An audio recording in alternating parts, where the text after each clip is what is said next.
Bismillah walhamdulillah wassalatu wassalamu ala sayyidina Muhammadin sallallahu alaihi wasallam ibni Abdillah wa ala alihi wa azwajihi wa ahli baitihi wa man tabi'ahu ila yaumil qiyamah amma ba'd.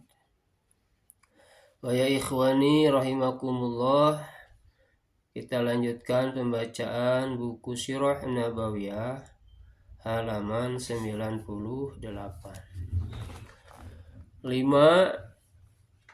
Berbagai bentuk penentangan terhadap dakwah.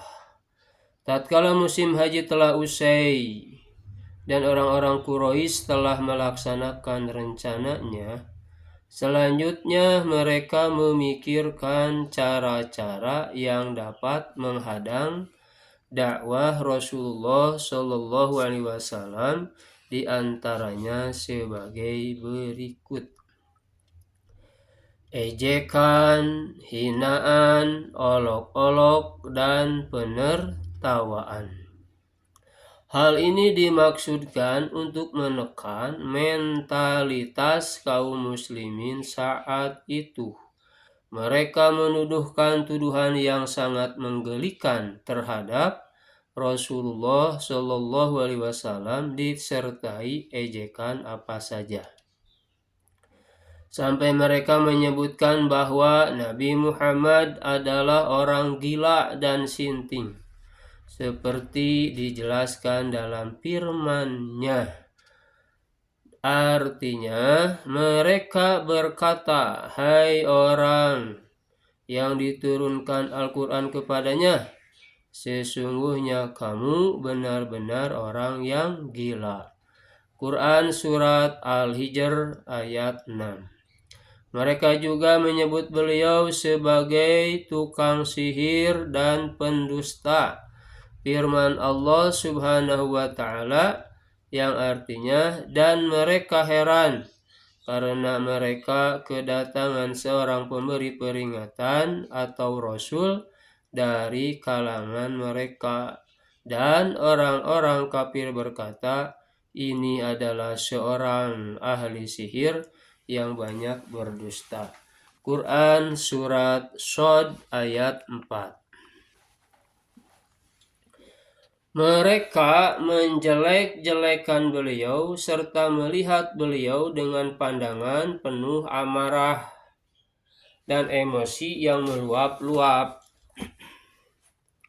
Firman Allah Subhanahu wa Ta'ala yang artinya, dan sesungguhnya orang-orang kafir itu benar-benar hampir menggelincirkan kamu dengan pandangan mereka tatkala mereka mendengar Al-Quran, dan mereka berkata, sesungguhnya ia dalam kurung Muhammad benar-benar orang gila.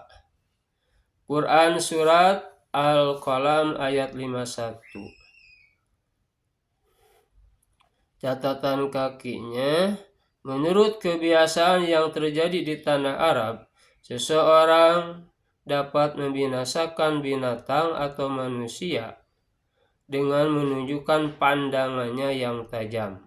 Hal ini hendak dilakukan pula kepada Nabi Muhammad Shallallahu Alaihi Wasallam, tetapi Allah memeliharanya sehingga terhindar dari bahaya itu. Sebagaimana dijanjikan Allah dalam surat Al-Maidah ayat 67, kekuatan pandangan mata itu pada masa sekarang dikenal dengan hipnotisme. Apabila sahabat Rasulullah turut duduk bersama mereka, mereka mengejeknya dan mengatakan, inilah pengikut Muhammad. Sebagaimana dijelaskan dalam firman-Nya, orang-orang semacam inikah di antara kita yang diberi anugerah Allah kepada mereka? Quran Surat Al-An'am 53. Padahal Allah Subhanahu wa Ta'ala berfirman, yang artinya, tidakkah Allah lebih mengetahui tentang orang-orang yang bersyukur kepadanya? Quran Surat Al-An'am ayat 53. Keadaan mereka seperti yang difirmankan Allah Subhanahu wa Ta'ala kepada mereka, yang artinya sesungguhnya orang-orang yang berdosa adalah mereka yang menertawakan orang-orang beriman. Dan apabila orang-orang yang beriman lalu di hadapan mereka, mereka saling mengedip-ngedipkan matanya. Dan apabila orang-orang yang berdosa itu kembali kepada kaumnya, mereka kembali dengan gembira. Dan apabila mereka melihat orang-orang mukmin, mereka mengatakan, sesungguhnya mereka itu benar-benar orang-orang yang sesat. Padahal orang-orang yang berdosa itu tidak dikirim untuk penjaga bagi orang-orang mukmin. Quran Surat Al-Mutaffifin ayat 29 sampai 33. Wallahu a'lam.